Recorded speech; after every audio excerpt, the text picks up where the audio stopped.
Kalau korang ingat lepas ni semua saman terus jadi 500, itu tak tepat. Tapi ada beberapa kesalahan yang memang akan berpotensi dikenakan kompaun yang lebih tinggi. Dewan Rakyat baru meluluskan pindaan Akta Pengangkutan Jalan 1987. Melalui pindaan ini, had maksimum kompaun dikenakan daripada 300 kepada 500 bagi kesalahan yang boleh dikompaun.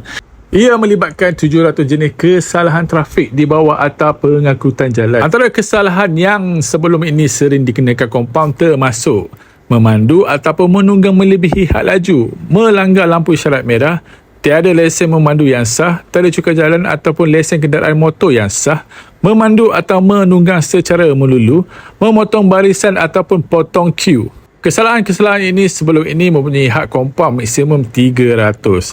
Dengan pindaan baru, had maksimum itu boleh menjadi sehingga 500.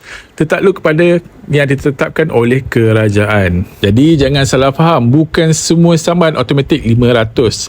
Yang berubah hanyalah had maksimum kompaun dinaikkan kepada 500. Sekarang kita tunggu kerajaan umumkan kadar baru bagi setiap jenis kesalahan. Follow untuk update seterusnya.